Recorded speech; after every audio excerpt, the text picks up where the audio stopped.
adventure travel, and ecotourism. We'll be discussing all things outdoor travel and hospitality, so join us on Good Morning Outdoors every Thursday, wherever you get your podcasts. Good morning. Good morning. Got an exciting one here today. Good morning, Seth. Good morning, Tori. Hey. Yeah, for most people who are typically accustomed to just seeing Matt and I on this, you can get a break from us a little bit today. And we've got some really exciting, amazing special guests. I know, Matt, you had the pleasure of talking with them for our other interview style podcast here recently. Yeah. And obviously we're big fans of both Seth and Tori and everything that they built over at Bolt Farm. Matt, why don't you just maybe give them a chance to give an introduction, and we can set everybody up for the news we're going to talk about today. Yeah, for sure. So yeah, I had the fortune to meet Seth in person a few weeks back at that Live Oak Bank event, which was awesome. Loved the talk. Came away super inspired from that. Kept in touch. You talked more about, kind of what's going on. I think probably a lot of our listeners have probably heard of Bolt Farm Treehouse and Seth and Tori. And but that being said, they've got some exciting news to share today. I think we'll dive a little bit into the story for those who aren't familiar. But I think why don't you take it away, guys? We'll give you the floor for a little bit. We've got some questions about what you've got going on. We've got some news stories. We'll save a few minutes at the end for, but why don't you share a little bit about who you guys are, what you're working on, and then hit us with the big news. Okay, cool. We'd love to. So yeah, we're broadcasting live from one of our tree houses here in Tennessee, and really like two big announcements. One is that we are launching a first ever for the industry. We've looked high and low, and we haven't seen that anyone else has done this, but we are releasing. We've built a floating mirror that's suspended between two boulders, and so it's like a mirror cabin concept. I was going to say I'll put the renderings up for those of you who are visual like me and want to see what this is, because it is incredibly cool. So our property, as you can see kind of from this rendering, like we're on the side of a cliff and we're also on top of a mountain. So imagine a view of 3 states, which is what we have. Wow. And being surrounded by just all this gorgeous stone. And right next to the floating mirror is our new wellness haven, which is a multi-acre spa and wellness concept that has steam rooms and saunas and cold plunges and actually 3 different hot springs pools with waterfalls. There's 2 natural waterfalls right on each side of this as well. So it was fun to build, and it was a long time in the making. Obviously we imagined the permitting and the work required to actually engineer something that is going to be extremely safe and secure, while also trying to make all of the infrastructure that supports this thing disappear. That was the science and the magic of it. But like Elon says, real, like the best technology feels like magic. And so I love to build creative things, and I love to create just one of a kind experiences for people. That's what we've been doing since day one. We're 10 years into this journey now of creating like these penthouse suite luxury treehouse experiences. Like, for example, this is in the closet of the treehouse. It's not in the closet. Yeah. Why in a closet? What you can't see are the heated marble floors and like the indoor shower and the hand carved furniture. I mean, everything we do, we try to do, the very best. It's funny, it's a treehouse style cabin. People still say is there indoor plumbing? And I'm like, we have heated toilet seats. It's the nicest thing you've ever stayed in. It's the beauty of the blend of like a truly inspiring location and nature, and all, the ways that's so good for the human spirit, combined with, sparing no expense on the architecture and the experience. And that leads me to the second big announcement, which is like, we are hiring, we are scaling our team. We have got so many different job positions up. So and we want to work with the best of the best in hospitality. Like, our mission is to truly revolutionize hospitality and human connection. And And like from the testimonials, if you read the testimonials, we got over 22,500 5-star reviews. Like this place is doing something. Like it's not a place to stay. You know, it's a place where you can really go and reconnect. We're adults only, and so we're driven by purpose and the fact that like we have the opportunity to create generational impacts, because you know people leave here and say like, you know, this stay probably added 25 years to our marriage. I mean, think about the impact that has on the next generation. I rediscovered my best friend.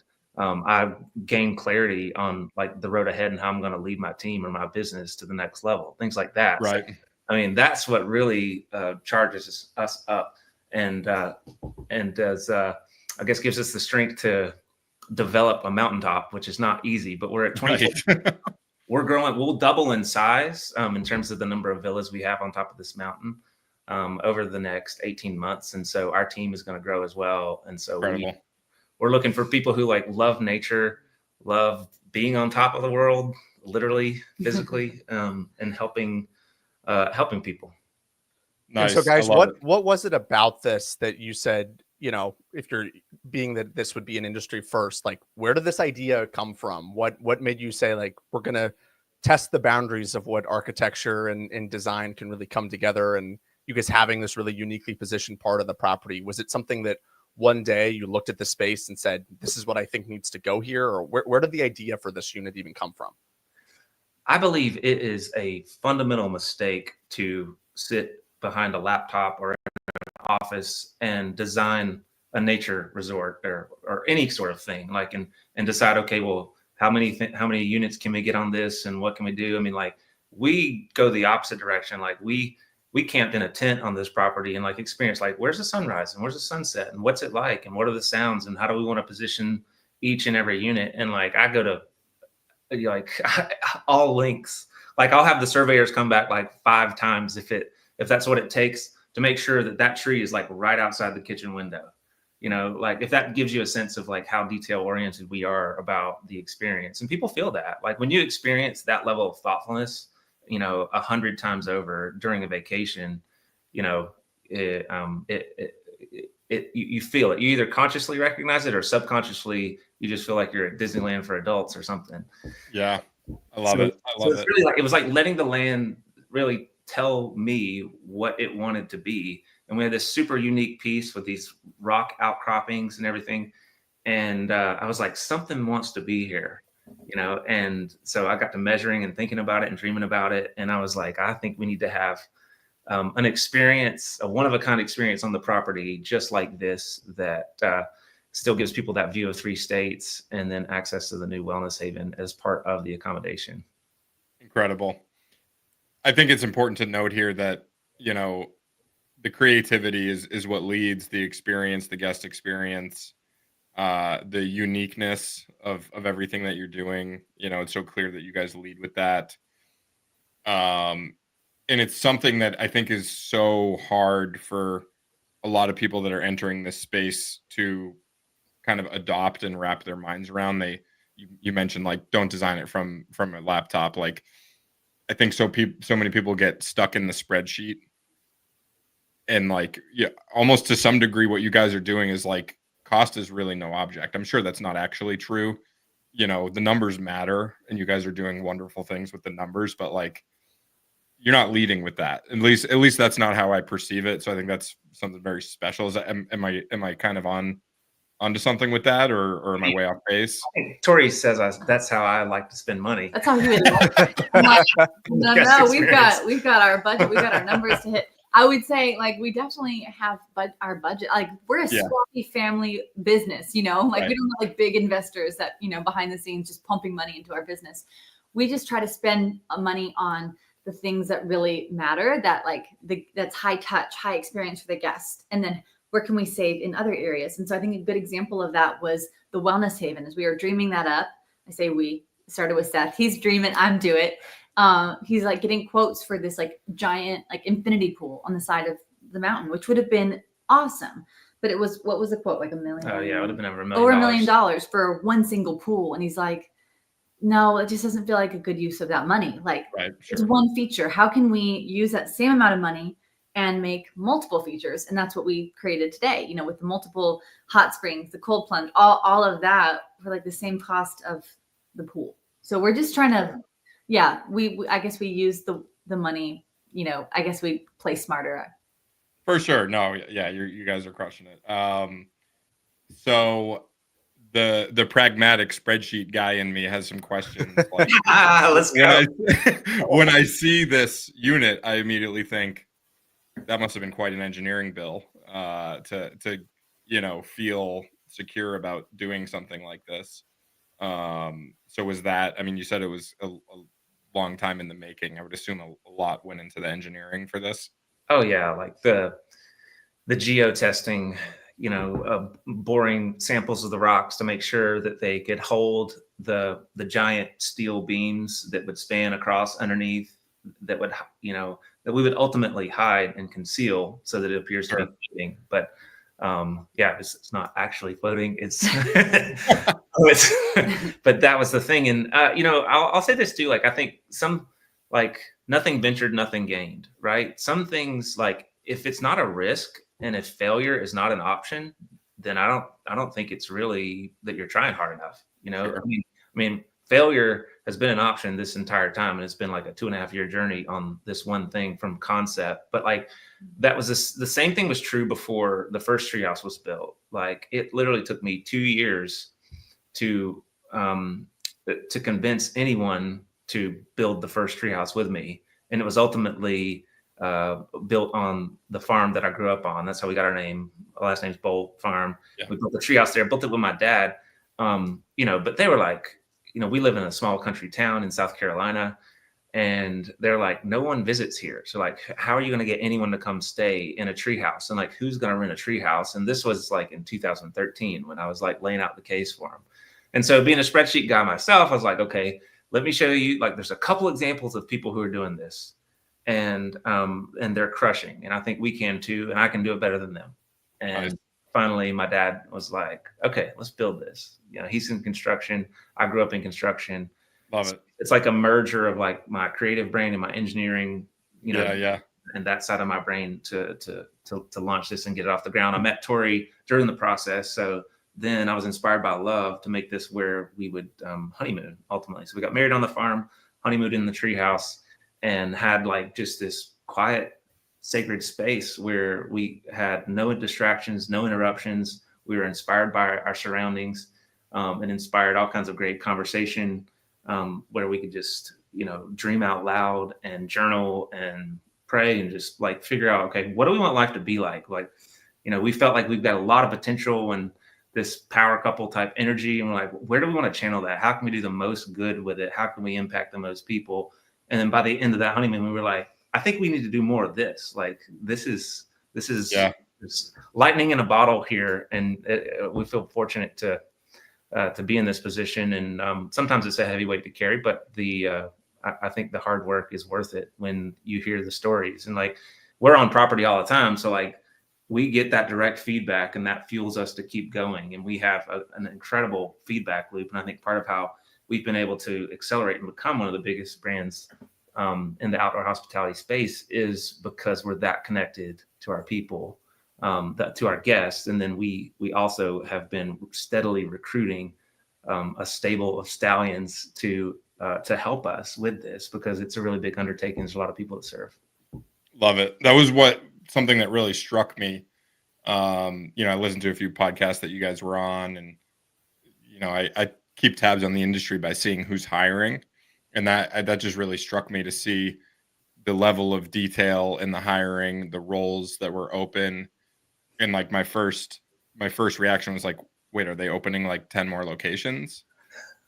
But and the answer is maybe in the future, but not right now. And I think that speaks to the level of service, the guest experience, that, you know, you put together this all-star world-class team to serve, you know, your guests. And for those who aren't super familiar with Bolt Farm Treehouse, correct me if I'm wrong, this is, what number unit is this going to be? 23? 24. 24. Yeah, 24. So you've got 24 different types of units. You've got tree houses, domes. and mirror cabins. Yeah. Mhm. How many of each? Oof, Yeah. I got to keep up. Oh my gosh. Okay, so we've got 8 domes. I like that answer. Yeah, just a lot of them. Ah, wow. 8 domes, 5 mirrors. The floating will be our 6th mirror, and then the rest are tree houses. So Yeah. do the math. Yeah, we Yeah, want to love be the SpaceX, right, of hospitality, and do things. Pushing the boundaries and the Yeah, limits of what's possible. Yeah. Mhm. Like I think there's a lot. I mean, obviously, I think a lot of people who are in the outdoor hospitality space kind of, maybe they view, urban hospitality as, or the like sort of the old model of how people experience travel and hotels and stuff is crusty. And obviously, there's some people doing some really innovative things in that space too. So credit to them. But it's just, isn't it kind of like, have you ever thought about this? Like, is it not surprising that only in the years 2000 was it like we combined nature and like this penthouse concept? You know what I mean? Like it's so Yeah. obvious. It was obvious to me 10 years ago. I was like, why is no one doing this? I was like, what is the biggest brand in, outdoor hospitality that's doing like luxury outdoor hospitality? And there's just not that many. Right. I mean, yeah, we study the space very closely, and you're spot on. I mean, Under Canvas typically gets called like the pioneer of American glamping, and they were founded in 2009. And then it took until 2015, 2016 for like the next big player to get in the space. And even so, like, Postcard Cabins just sold the brand to Marriott at 29 This is such locations. a great tie into stories coming up later here today. Right. So like, it's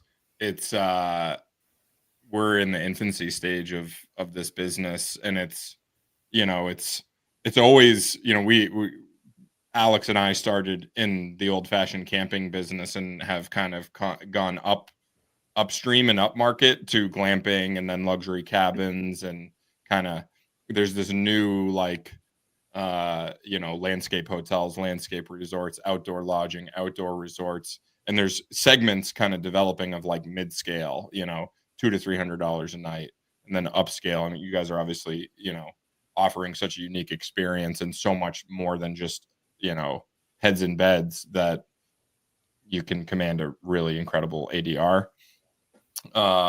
So yeah, with that being said, we've got some news stories. Some were kind of relevant to what you guys are working on and what you're experts in. So we wanted to get some of your input on those.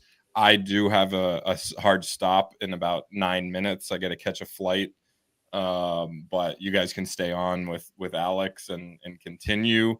But this I was going to say, one, Matt, before we get into the news here, do you just Yeah. want to give people a sense? You're actually heading off to the New York Real Estate Gala. You just want to plug that quick before we run out of time for you to get a chance to talk about it. I'm Yeah. sure you'll have a chance to talk about it the Not following week. Mexico for vacation.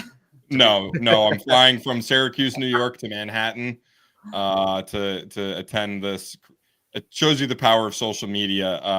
It's a 250 person black tie gala put on by strip mall guy Don Tepman, and went last year. It was an incredible experience. Really generous event that Don and Bob Knackle put on here, so it should be fun. We have some listeners live on Twitter right now, so if anybody is attending, feel free to DM, reach out. Love to get a drink beforehand or find some time to meet up at the event. But it's all different types of commercial real estate professionals and investors, and just really, really awesome networking event. So if anybody's listening that's going to be there, see you in a few hours.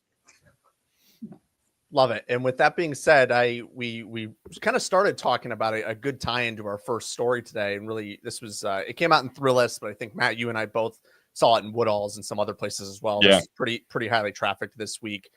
Talking about how glamping's corporate makeover might be a good thing for travelers. And I think we started talking about some of the brands that are involved in sort of the more, upscale glamping side of the business, from people like Under Canvas, Postcard Cabins, and really the big hospitality and hotel players starting to get into the space. Obviously, we know folks like Marriott and Hilton and Best Western and others who have started to kind of carve their lane into this space. But before kind of we give our take, Seth and Tori, how do you guys kind of see this? Do you think it's a good thing seeing more interest in the space in general? Not saying you guys are looking to sell to one of these big guys, but obviously some of these brands that have developed multiple locations that have, 10 or 15 or 20 that have developed a good brand with good experiences are starting to get kind of acquired. So do you see this as a good thing? Do you see more of the corporate glamping side of things being good for our industry?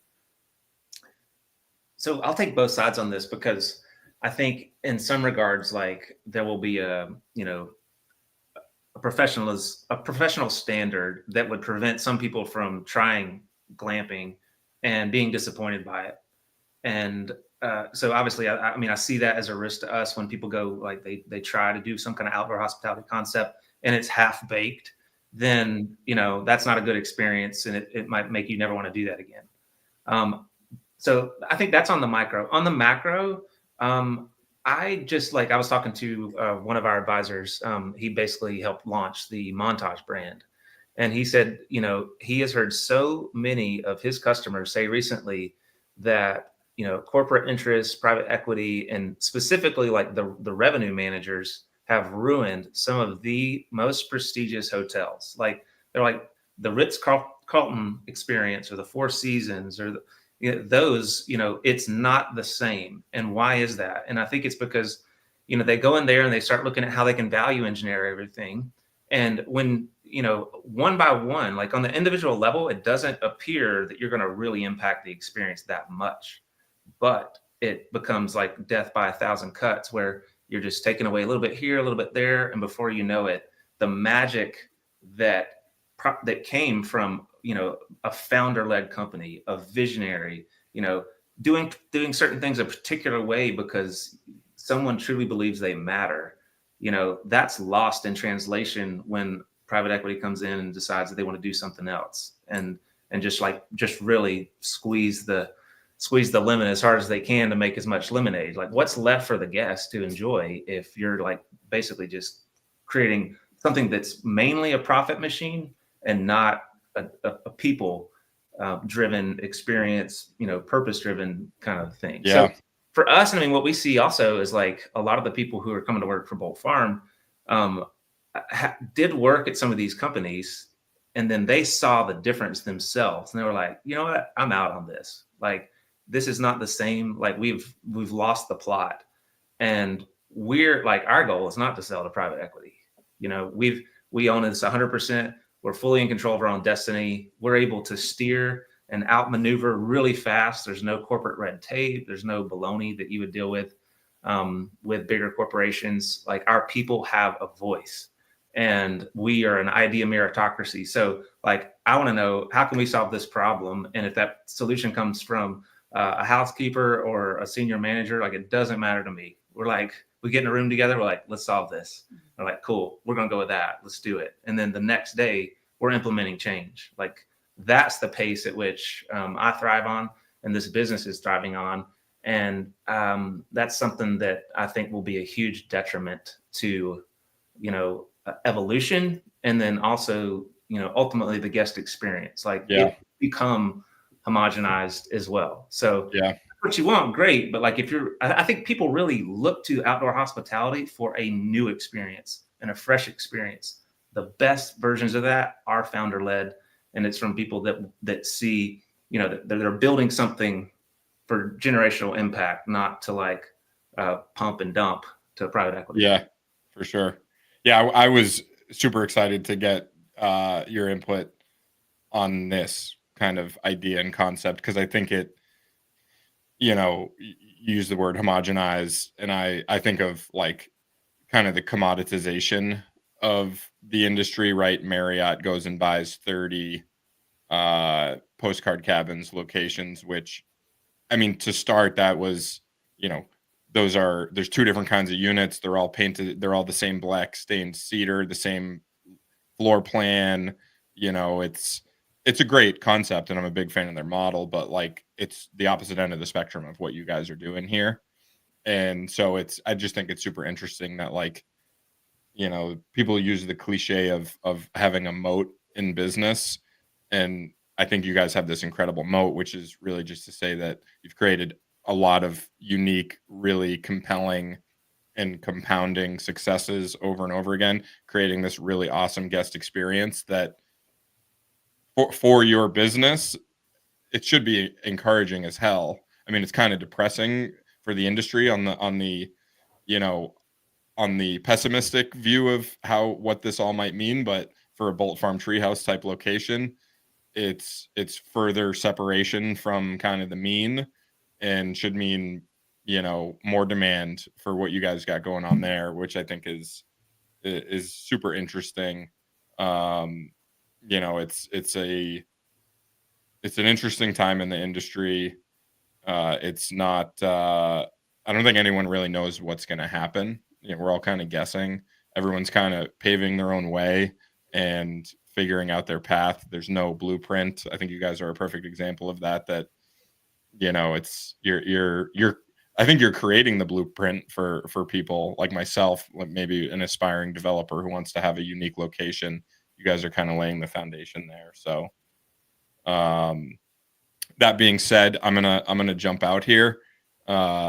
Appreciate your time. Looking forward to keeping in touch. I've got my eye on the upcoming. I think in August you have a. Out?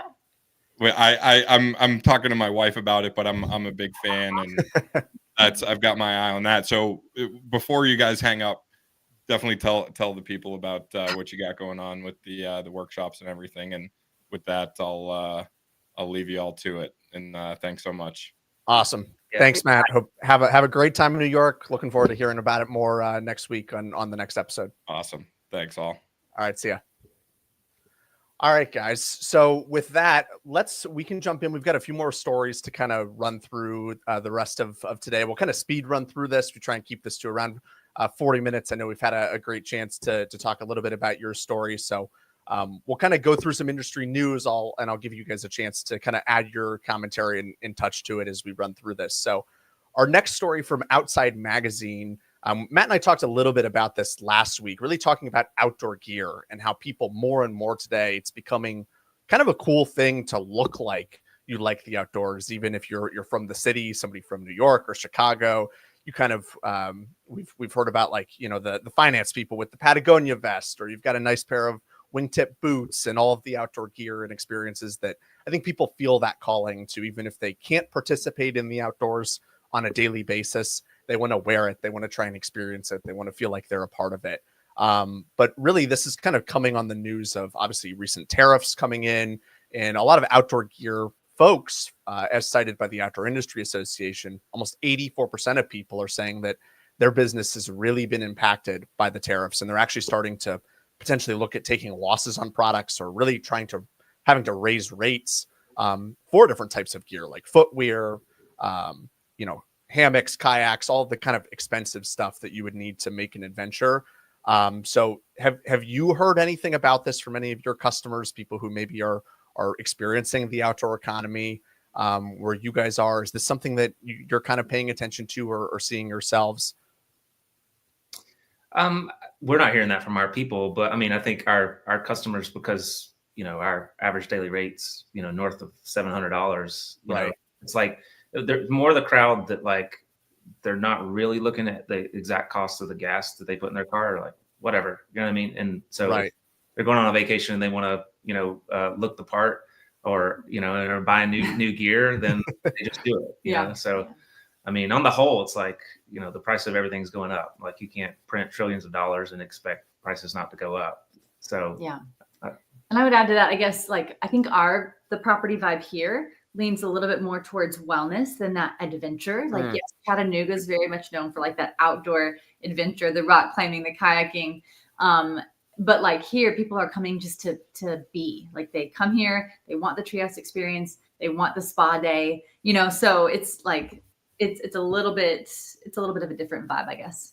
And I think that may even reinforce the people who want to come and say, great, you have everything here on property for me to do. I don't have to buy the expensive gear to maybe have to leave property to go do it. As you said, they can buy the accommodation and have the wellness and explore the property and do all of the things and not have to shell out that additional money. So I think that may even reinforce more of that all-inclusive, highly service-focused model that you guys have, because honestly, as you said, your folks don't have to really worry about that as you might if you were staying at a state park and spending, you know, $40 a night and then having to bring all of your gear with you to really have a great, enjoyable stay. Here's why I think tariffs are great for glamping and outdoor hospitality. Like, there is so much just like cheap crap that is sold from China and Estonia and Eastern Europe, where like they are promising you the world and they do not deliver on what they promise. And we've experienced that firsthand.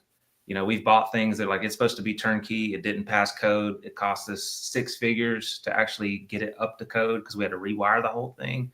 All this, I mean, I just don't think that's good for business because it's not a great experience. Like most of the like people who are out there and they're buying these things thinking like, oh wow, I could get this dome from China for like $8,000. It's like that's about how much feel like $8,000. Like it's gonna be crap. Yeah. Right. Like, I think like that I see as a threat versus if people, if for the American experience, if we were just building things and building it well, yes, it will cost more. Yes, the nightly rate will be more, to justify that, but like the experience will be better. Like, do you really like, I just don't think people want a made in China vacation experience.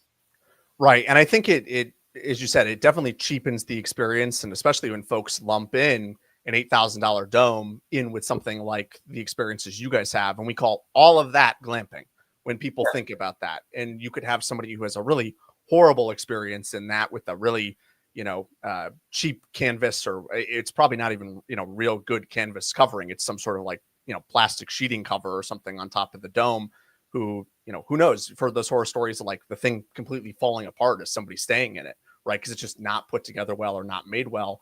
And I think that turns people off from glamping altogether, to be like, this was horrible. I never want to experience this again. Or they might not even know that there's something like a Bolt Farm treehouse and a really great experience where they could come and have a totally different experience than that type of thing. So I think it's a really unique conversation, as you said, about probably weeding out a lot of those folks. And look, if somebody does have a really low cost piece of gear that they're now having to raise rates for, it's kind of putting everybody on par, where the folks who are building things well and building things made in America, they really didn't have to change their prices. You're probably building a healthy supportive margin for your business already into what you're making.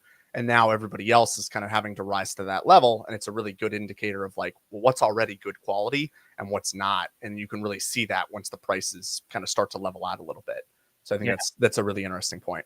And something we tell aspiring developers and people who are, looking to scale their businesses at the workshops that we now lead at Bolt Farm is that, do you really want to invest into these like concepts that are made in mass and will become commodities? Because I believe that's a race to the bottom. Like if you're not bringing anything new, you're not designing anything yourself, or at least getting some sort of exclusivity. Right. On the piece of property even, right? You can take a really commoditized unit and do a nice job of how it sits on your property and call it the unique features. And as you said, there's ways to do that where you can take a good starting point and say, okay, they got this right. Now what can I do to make it different? Yeah, it's a race to the bottom when everyone's got the same mirrored cabin. You know what I mean? That's why we design our own. Like we design everything ourselves, and we spend a lot of money on a per unit basis. But people feel that when they're here. And speaking of exclusive escapes, our next story comes courtesy of Outdoorsy. We know Jason and Jennifer Young over at Outdoorsy and have known the crew over there for quite some time. They announced the launch of what they call Outdoorsy Escapes, where it's a really kind of interesting concept. Obviously, Outdoorsy is known for their RV rentals, and somebody who is new to that world, who can go rent the unit, go to a great property, have a great experience. And what they've really looked at is said, hey, how can we create more of a destination-like experience? They have started with 24 destinations, really in Texas, California, and Florida, trying to pair great RVs, kind of the top 4 to 5 RV models that people all across the country rent and have a great experience in, and take really great destinations that people are also known for loving and trying to pair them together to, as I think we've kind of highlighted this whole show, having more of that all-inclusive kind of high touch point experience where that person who is new to the world of RVing can come in and say, I don't know the first thing about where to stay, what type of unit to pick out, how to use it. I can go to Outdoorsy, have a one flat rate. We're starting at about $245 a night and get this type of experience. They partner with Spot Tonight, who we also know really well in the OTA space, to kind of pick out these first 24 locations. And they've incorporated brands like Camp Margaritaville, Jetstream, Sky, some that folks are probably familiar with in the RV side of the space. How do you guys kind of see this more destination-like program? Do you think that combining, I know you guys don't really play in the RV space, but combining the RV rental with the destination, is that a smart move? Just kind of looking at how you guys like to operate, bringing high service and high touch point into things. I think so. I think the more you can lean into luxury, and there are people, there's, the audience who really cares about RVs and that's what they want to do. How do you do that at the highest level? Making it an experience with a beautiful destination. I like that you mentioned the all-inclusive, kind of the full set. That's what we're leaning into more now ourselves here, because we feel like, when you're in your 20s or whatever, you're just starting out, you trade time for money. You have more time than money. So you're like, I'll plan my whole trip. I need to save some cash. I'll do all the legwork here. But as you get older, you get more established. It's the opposite. You want to actually flip it and buy back your time. Right. And you might only have 2 to 3 times total that whole year where you can have a really incredible experience. And you want to make sure that that's great. Yeah, you're like, hey, full send. Like, just take care of everything. I don't want to plan anything. I just want to show up. I want to do the spa. I want the food. I want the good location, all the things. And I think, based on like where we are at in our lives, like that's kind of how we think. And we've seen our guests kind of transition to that too. And so I think whatever industry it is, I think that all-inclusive, the destination, making it an experience, that's something that it's really a story worth telling that people will share about. And part of our story is that we, because we bootstrapped this whole business, that required us to sell our house and live on the properties we were developing in an RV. So I've lived in an RV for I don't know, the last 3 years. So I think RVs are amazing for that. I think they're a great way for anyone who's wanting to get ahead in life to utilize that as an alternative housing option that prevents them from just giving all their money to banks via interest. Right. So, but I can't quite wrap my head around this concept, because it seems like it might be a little bit of a tweener, meaning the RV crowd, they own an RV. And I think, and I'm all for, luxury destinations for RVs, having epic views and all the accommodations and everything else. If you're already an RVer, that makes a lot of sense to me. If you're going to travel somewhere to stay in an RV where, there's a bunch of RVs, would you do that? I don't think I would do that. Yeah, it's interesting. And I know even just talking to the marketing folks there, I believe they're kind of gearing it towards that family who, as you said, may be busy. The person from Outdoorsy can go to the campground, actually set up the unit for you, have everything right, where you don't want to have to deal with hooking up your sewer, your water, your electric. You just want a great weekend to bring the kids, do something that's family friendly. You want to have that more outdoorsy type experience, but you might just have that learning curve where you have no idea how to operate anything in the RV. So I think what you're paying for here is just the convenience and knowing that the two things you're getting on the RV side and then also on the destination are the best, right? It's the best 5 rental units that are, types of rental units that Outdoorsy has. And it's one of the best 24 destinations that Spot Tonight has on their network. So I think it's more of that sense of somebody who wants to take the jump, is willing to pay a little bit more, not experienced with this, but at least there's a level of certainty there that okay, my stay's not going to suck. I may not end up loving RVing, but at least I can, dip my toe in the water with something that's good. I don't have to worry about that $8,000 dome or a really crappy unit I get from somebody that I'm just going to go in and hate my RV for the first time. So I think if they're kind of gearing this towards that first time user or that person who truly has no experience in this, but it's just heard of RVing and thinks that it's an idea they want to explore, that's a really unique part of the market that they can kind of start to carve out, and hopefully lead people from you take the Outdoorsy Escape adventure and you lead kind of right into RV ownership or something as kind of your next step. Gotcha. We'll test run. Yeah. Right. And obviously they've just kind of announced this. So it'll be really interesting to see kind of how this fares. And obviously this is right in time for, we're 1st of May today, start of the kind of busy summer season for most folks. So it'll be interesting to see how the destinations fare and how Outdoorsy fares with this new program. Yeah. It's interesting to see also, like, okay, so if people try it and they love it, wouldn't that mean they would buy an RV? Right. Now they'll be looking for the alternative to that.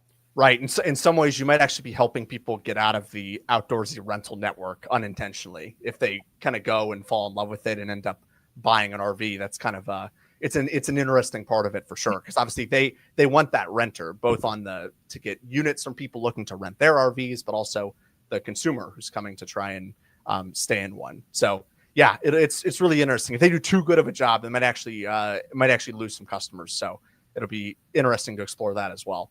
Yeah. And I also wonder, like, generationally, just, the traditional RV parks, like, it obviously takes, people who are willing to do the work and have the patience to do the setup and everything. And I just wonder if generationally, that is going to change and shift. I mean, that may be what they're banking on. Right. That, some people, they just, like, in a world where everything's on your phone and you get all this instant dopamine, like, it's not fun to spend an hour or two setting all that up and, having the responsibility of towing this big thing that you might mess up. So maybe they're on something, but it will be interesting to see how that plays out. Absolutely. The next two stories I'll just run through quick as mentions is kind of recent acquisitions news, and then we'll round it out with some RV data and give you guys some chance to share a little bit about the workshops coming up. So on the acquisitions front, Open Road Resorts recently acquired this week an 125 site RV park in Wyoming.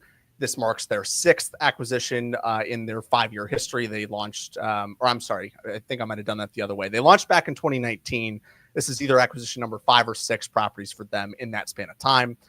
They ended up also selling a property, an RV park that they had between now and then. So they've really done a great job of growth. Obviously, they have some great money and capital that has come from El Catterton and Thor and other industry players in the space, and have really begun to carve out a nice network of RV parks. They've been really selective with locations, both I believe down in the Dallas-Fort Worth market and also some locations out west. So congrats to the entire team there on this acquisition. Obviously, again, right in time for summer season, and great location in Wyoming. That's a nice size property for them to really sink their teeth into. And then on another one on the acquisitions front, Timberline Glamping recently partnered with some folks, local family in the municipality in Alabama, on a new glamping site. They've got a bunch of locations, and obviously they are participating in the franchise side of the glamping market as well. Most of their locations are down west. This one's down south. This one is on the Alabama Gulf Coast, but really interesting. They've got 6 locations already in Alabama, but this is a really interesting one in the sense that there's kind of a 3-way partnership there that exists between the local government, the family who had the property, and then Timberline as the brand. So always love to see a community that wants to invite glamping into where they're at and kind of sets up ways to kind of support everybody and stay together. And then finally, to kind of round things out with RV news, most folks who are regular listeners of this show know that I'm a big data guy and can't help myself but share the RV wholesale shipment data from RVIA. This comes as kind of the March 2025 data, but really looking at the first quarter year to date, we're finishing with total RV shipments up about 13.9% total, which is a nice little jump compared to 2024. Like usual, we've hit on this for several weeks now. Motorhomes continue to lag behind in terms of sales, down about 10.5% year over year. And it's the luxury fifth wheel travel trailers up 30.8% year over year that are contributing in large effect to all of this great growth that's happening on the RV wholesale side. Guys, like, as we've mentioned, I know you guys do not cater to the RVer, but does it surprise you at all that kind of the higher end fifth wheel segment is the one that continues to be the grower here? And that it's, that itself, the luxury market, as we've touched on a lot today, is what people are really gravitating towards, or even a bigger unit, right? A family feels a lot more comfortable in a nice fifth wheel than they might in a small travel trailer. Does that surprise you that it's the luxury segment that's carrying the RV space right now? It doesn't, because I think housing is just way too expensive. So Right. I would venture to guess a big slice of that pie for the fifth wheelers are people who are like, we're actually going to live in this, and we want to go ahead and get the nicest, biggest Bingo. accommodation so that we can live in that. And I think also I'd be really interested to see these numbers compared to like 2021 or 2020. You know what I mean? It's definitely still lagging. Obviously, yeah, we're looking at this compared to last year, which last year wasn't. If you talk to folks, it wasn't an amazing year. Still was, I think, probably a top 5, 6, 7 year all time. But as you said, from kind of the COVID numbers, we've definitely seen a dip, and we're on a little bit of a rise back. But good to see at least some growth from last year to this year. But as you pointed out, Seth, we're still a little bit behind what happened in COVID, or even kind of a little bit of post-COVID numbers. Yeah, a bit of a roller coaster.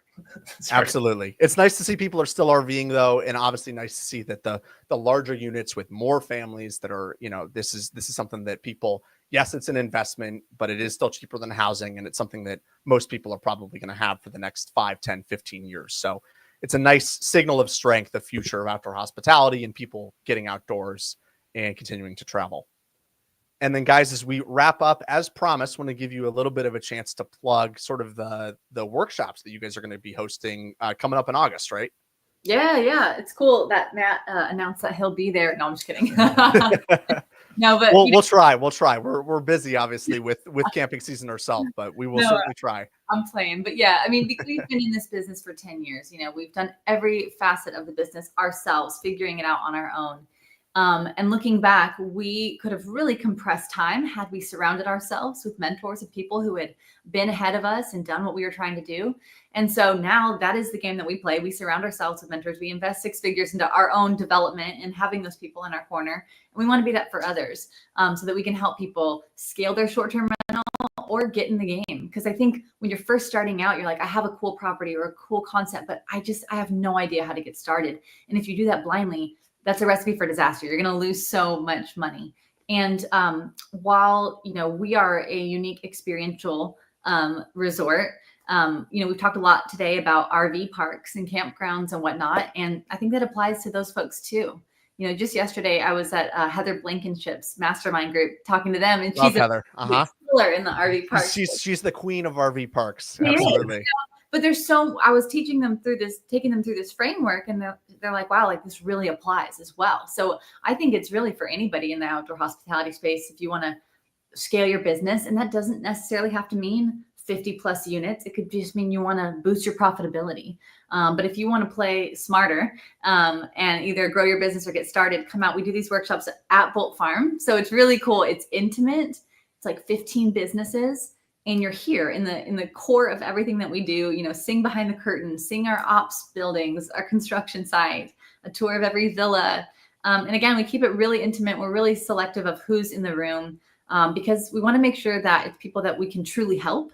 And then also it's part of our bigger picture plan for how we grow through acquisition and partnerships. And so again, that's why we're really choosy about who's in the room, but it also allows us to go really deep with each individual to make sure we can, do interactive Q&A and get to the core of their business constraints. And one of the most surprising things, I think, is that people come for information, right? And to learn, but then they leave realizing these are my people. Yeah. And joining our mastermind group is a way that you can actually have your community. Because if you're so nice when everybody's like-minded, yeah, wanting the same thing out of it. Right. There's no sort of secret motivation or wondering are these people, have they drank the Kool-Aid a little bit too? Are they in on this idea? It's everybody's in on it. You've got supportive partners there. Yeah. I mean, if you're building something, it can be lonely in the sense that you work a lot to build it and scale it and get off the ground with your team and all the things. And so it doesn't leave you with a lot of time for, social interaction. So we want that to be quality.